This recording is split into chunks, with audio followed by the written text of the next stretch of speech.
Hi everyone! Hello po! Welcome back! Welcome back tayo sa ating YouTube channel. Ito po ang inyong lingkod, Alminda Mix Vlog. Bumabati ng mapagpalang araw mga kalingap, mga kabisnis, mga kapapi. So magbibigay lang tayo ng ating konting reaction o opinion na rin natin dito sa vlog ni Kalingap Rab dito nga kay Rose Ann at sa kay Sed, no? Ang pagwawakas ng Sed Rose. So, at balita natin, may parang tukso-tukso daw dito sa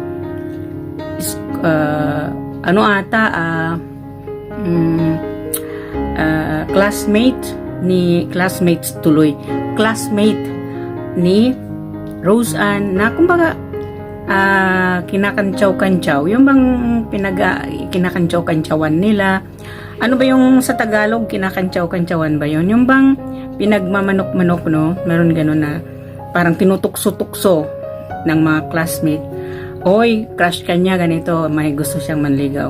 Totoo ba to na may manliligaw na si Rose Ann, no? Kumbaga sa tukso-tukso lang daw yon, kumbaga tinutukso-tukso silang dalawa. Nakita natin sa pangalawang channel ni Kalingap Rab yun. Ayun ang pagpipiding ni Rose Ann, no? So, pag-usapan na muna natin itong magwawakas ng Sed Rose, no? At yun ay lahat tayo nagulat doon, no? Kasi marami talagang hindi nakakaalam na talagang ay bakit magwakas doon, no? Yun na yung huli ng Sed Rose, no? Marami naman talagang na-sorpresa doon at na-shock, naawa, kumbaga nadismaya at naiyak, no? Sa mga fans ng Sed Rose, lalo't lalo na yung humahanga, yung supporters ni Rose Ann, no? So, bago tayong ipagpatuloy natin ang ating kwentuhan, ating opinionan, no? Yung opinion ninyo, opinion ko, opinion natin lahat ay ako naman ay nagbabaka sakali lamang. Kung hindi pa kayo nakasubscribe dito sa aking munting bahay, baka pwede pong pakipindot ng subscribe button dyan at ng notification bell para updated kayo sa lahat ng aking manire-reaction ng video dito sa Kalingap at sa ka-business din po nag-reaction tayo doon. So well mga Kalingap, no, ipagpatuloy natin ng ating kwentuhan, no. Nakita naman natin, no, kahit ako na-shock ako, pero parang marami na akong nababasang komento na eto daw si Sed ay nakita ang may girlfriend na, no? At ano pa natin, no? Ano natin yung noon, no? Bakit nga ba naghanap si Sed ng iba, manligaw ng iba? Itong natatandaan kong sinabi ni Sed kay Rose Ann nung nag-swimming sila. Kumbaga, nagtatanong itong si Sed kung ano na ba yung level, kung may pag-asa ba o wala siyang pag-asa kay Rose Ann. Ito ba si Rose Ann ang nagkamali? Sino ba yung dapat sisihin? Si Rose Ann ba o si Sed, no? Kasi malinaw naman yun doon sa pangalawang channel ni Kalingap Rab na itong si Sed nagtanong. Kumbaga 3 times na ata daw niya ay yung pangalawang, yung una napanood din ninyo yan kung hindi kayo nagkamali, no? Pangalawa daw ay off-cam yun, behind the scene doon nagtanong si Sed, at yung pangatlo ito na nga nung nag-swimming sila. Ang hindi ko matatandaan ko ang sagot kasi ni Rose Ann doon, siguro medyo nasaktan din si Sed. Kung hindi ka pwede, kung ayaw mo magantay, hindi ka makapagantay sa akin, pwede ka naman maghanap ng ibang babae na liligawan mo. So it means si Rose Ann, binigyan niya ng laya si Sed para humanap ng iba, manligaw ng iba, no? So ako nanood ako noon, akala ko kasi yung parang prank lang ni Rose Ann yun. Alam na naman natin si Sed at saka si Rose Ann, lalo na si Rose Ann, mahilig talaga yan siya magbiro kay Sed. Mahilig siyang magsabi ng yung pagganon na pabiro, mahilig siyang magsabi ng kumbaga yung parang hindi niya naisip na ikasama ng kalooban ni Sed. Kasi syempre first time rin ni Rose Ann, kumbaga mataas, no, ang level ni Rose Ann. So, parang tinanim din sa isip ni Sed nung panahon na yun na binigyan pala ako ng laya ni Rose Ann para maghanap ng iba. So, eto na! mga ka-Sed Rose natin dyan. Actually, kahit ako nalungkot ako, naawa ako kay Rose Ann, siguro din nabigla din siya dun sa pagkasabi niya kay Sed. Ito namang si Sed, sineryoso rin siguro niya na ang akala niya wala siyang pag-asa kay Rose Ann, naghanap ng maliligawan. So, eto na sila. Nagharap na sila kasi nga nung naalala natin na nag-live si Kalinga Prab, nababanggit ng mga viewers na wag na lang daw kumbaga si Sed kumbaga mag-vlog kay Rose Ann. Okay na raw na mag-solo si Rose Ann iba-vlog. Nagulat din si Kalinga Prab, iba-vlog daw niya.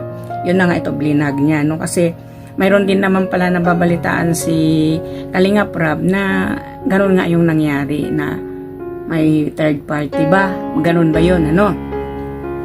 At nalaman na rin ni Sed Rose ni Rose Ann sa ibang tao na itong si Sed may nakakakita nga daw na may kasamang babae pero hindi si Rose Ann at pumupunta sa lugar nila Rose Ann pero hindi si Rose Ann ang pinupuntahan niya. May iba siyang pinupuntahan. So may nakakita dito kay Sed. So eto ay syempre nag-usap, nagharap sila. Ang sabi ni Rose Ann, sana nga naman daw ay sinabi ni Sed sa kanya yung totoo. No? Kumbaga hindi na sa ibang tao. Kumbaga ang kay Rose Ann kasi, kahit nakapagbitaw siya ng ganong salita kay Sed, kumbaga ay hindi yun seryoso. Yung sinabi niyang pwede ka namang manligaw sa iba kung hindi ka makapag-antay. So ang akala niya siguro hindi seryoso si Sed sa kanya. Kaya siguro parang nasaktan din si Sed doon sa sinabi ni Rose Ann, di naghanap din siya ng iba, kumbaga nanligaw. Kasi ang akala din ni Sed, wala siyang pag-asa kay Rose Ann. So, syempre masakit, kumbaga na-shock si Rose Ann, masakit sa kanya.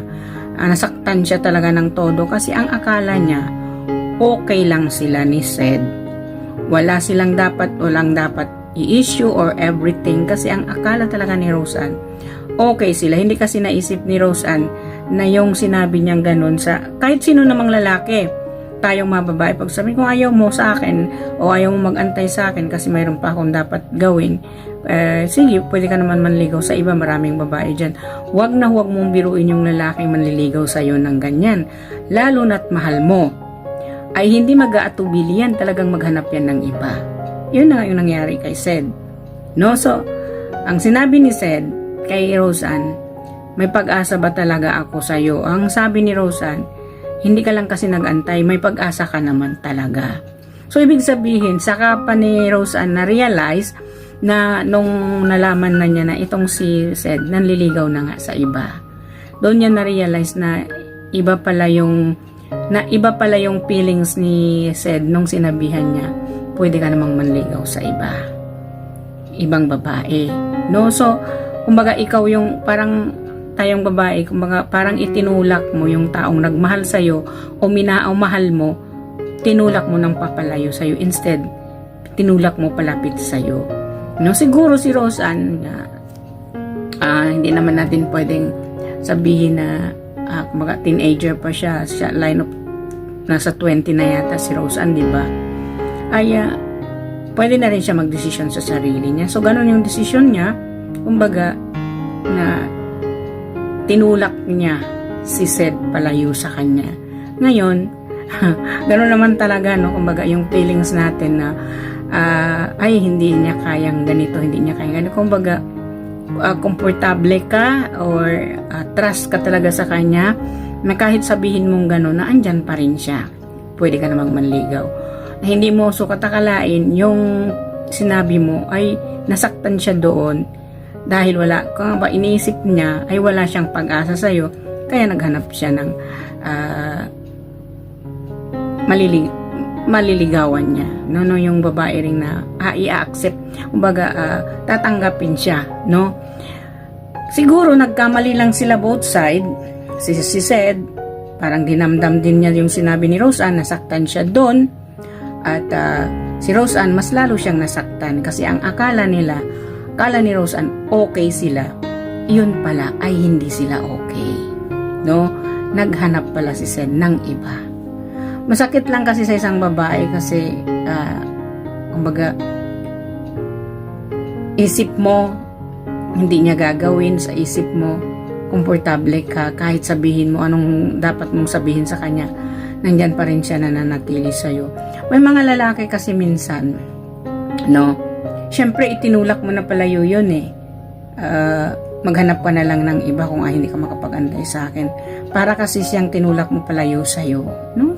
Sa bagay, hindi natin masisisi kasi first time din si Rose Ann nagkaroon ng ganyan, no, kahit love team lang sila, pero parang totoo kasi ang feelings ni Sed kay Rose Ann, no? Eto siguro si Rose Ann hindi niya rin alam, akala niya dahil love team sila parang hindi niya nilagay sa isip niya na yung kay Sed ay seryoso siya. Kaya yon parang nasaktan siya doon sa sinabi ni Rose Ann, kung hindi ka makapag-antay sa akin, pwede ka nang maghanap, pwede ka naman manligaw sa ibang babae, no? Kung natandaan natin yun, tapos nag-walk out si Rose Ann doon, iniwan niya si Sed sa second channel ni Kalinga Prab yun, no? So, syempre, nasaktan yung ego, ay sinabi siguro, nasa isip siguro ni Sed, wala rin naman akong pag-asa, so why not naman ligaw ako doon sa iba, baka naman swertehin ako. Ayun na nga, naswerte si Sed, tinanggap siya. Nang nalaman ni Rose Ann, nadurog naman yung puso ni Rose Ann doon, kasi hindi pwede nating ikampante yung sarili natin bilang isang babae na tayo rin naman ang nagtulak ng taong mahal natin o nagmahal sa atin ng palayo. Tayo rin, halimbawa ako rin ang nagsabi na pwede ka nang humanap ng iba kung ayaw mong antay. Kumbaga, may babae, may lalaki kasi hindi niya yon i-take for serious, no? Kumbaga, i-take niya yon dahil mahal niya yung babae. Kahit anong sabihin ng babae sa kanya, kahit itulak siya palayo, ay nandun pa rin siya. Yung kay Sed kasi, nasaktan siya dahil serious siya sa panlilingaw kay Rose Ann, pero busted siya doon, ano? Kasi sabi niya, 3 beses na raw siyang nagtanong kay Rose Ann na kung ano yung status o pwede na ba siyang manligaw. 3 beses din siyang binasted ni Rose Ann. So, nung pagkabasted ni Rose Ann na dinamdam ni Sed, eto yung kahinatnan. Nagwakas ang love team ng Sed Rose, no? They are both hindi nagkakaintindihan.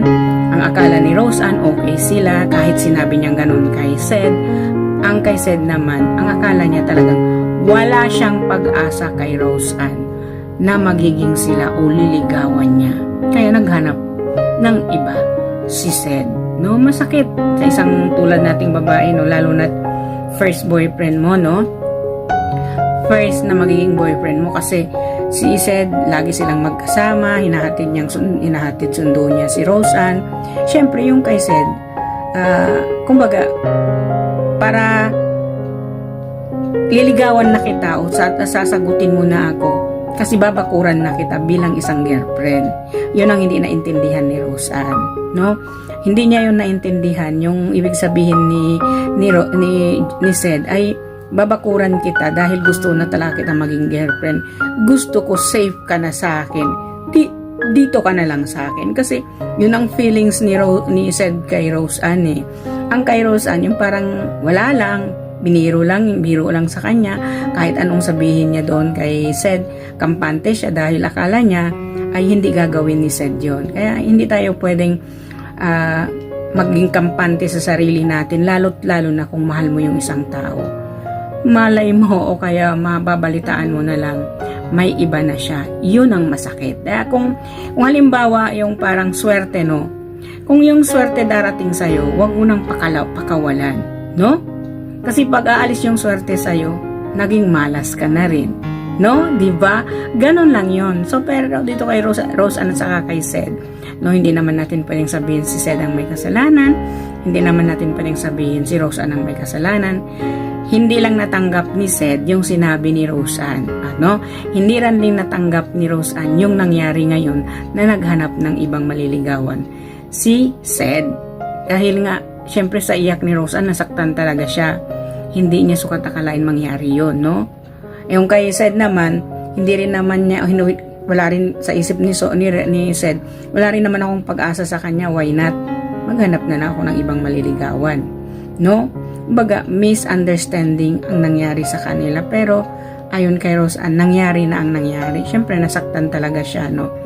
Baga ay, kung ano mang mangyari sa kanilang love team, matuloy man o ititigil na, ay they are supporting each other. Hindi natin alam, no? Kasi, paano masusuportahan ni Sed si Rose Ann kung lagi siyang nananatili doon sa girlfriend niya ngayon, ano? Siyempre, si Rose Ann naman, wala na siyang karapatan tawagan si Sed, wala na siyang karapatan yung tawagin niya, sunduin mo ako or something, kasi may girlfriend na nga si Sed, no? May nililigawan na, hindi pa pala girlfriend ata, no? Nililigawan, pero ang sabi nila girlfriend na daw, no? So parang siguro wala na ring time si Sed yung kung ano yung dapat niyang gawin doon kay Rose Ann, tulad ng sunduin, magdala ng mga mabigat na gamit ni Rose Ann. Parang wala na yun kasi syempre mahiya rin naman si Rose Ann dahil alam naman niya na mayroon ng iba sa puso ni Sed. Ay syempre, no, parang magiging ano na yon, magiging tawag doon, magiging dahilan na yon ng kanilang hindi pagkakaunawaan ng kanyang nililigawan, no? So sayang, marami pa namang nagkagusto sa Sed Rose dahil sa lahat ng love team ang Sed Rose ang walang issue. Kasi napaka palabiro kasi ni Rose Ann. Easygoing kasi si Rose Ann, no? Kahit si Sed ay seryoso sa buhay, no? Pero si Rose Ann, easygoing kasi siya. Napaka-jolly din niya, mapagbiro siya. Kumbaga, hindi niya siniseryoso ang dapat seryosohin. Kaya siguro niya nasabi yun kay Sed na maghanap ka na lang ng iba kung hindi mo ako maaantay, no? Yun. So, well, mga kalingap, hanggang dito na lang. Sana po, wag na lang nating isipin na hindi sila nagkasundo dalawa, usapan naman talaga nila, magsuportahan na lang sila bawat isa. Pero si Rose Ann talaga ang nagdesisyon na itigil muna ang Sed Rose, no? Kahit si Sed nagsabi kay Rose Ann kung itutuloy o hindi, ang talaga desisyon ni Rose Ann ay ititigil na. Syempre, nasaktan siya nasaktan talaga siya, no? Hindi naman iiyak yung isang babae kung hindi talaga siya nasaktan. Kasi umiyak talaga si Rose Ann sa harapan ni Sed at saka sa harapan ni Kalingap Rab. Dahil nga nasaktan siya. Dahil nga na-realize niya mahal niya si Sed. No? Mahal niya yung taong pinakawalan niya. Yun ang mali ni Rose Ann doon, no? Pero hindi natin pwede sisihin yun kasi hindi naman sukat akalain ni Rose Ann yun, no? Ang magkaganon. Hindi niya alam na ang kahantungan ay ganon, no, sa kanyang sinabi kay Sed. So well, mga kalingap, mga ka-Sed Rose natin dyan, Sed Rose fanatic, hanggang dito na lang po. Sana nagustuhan nyo. Kung nagustuhan po ninyo, paki-subscribe, share, likes at comments ng aking reaction video, at huwag po nating kalimutan suportahan ang mag-amang Kalingap, Kuya Bal Santos Matubang, Kalingap Rab, Ate Edna Vlog at Ma'am Jack Tapia Matubang, at ang lahat po ng Kalingap Team at Kalingap Reaction, lalo na po ang mga Kalingap Reaction tuloy, at sorry po lalong-lalo na po ang Karepa na kinabilangan ko. Maraming salamat. This is Alminda Mix Vlog nagsasabi, may Allah bless you, may Allah bless us all. Hanggang sa muli. Bye-bye po, magkikita-kita tayo.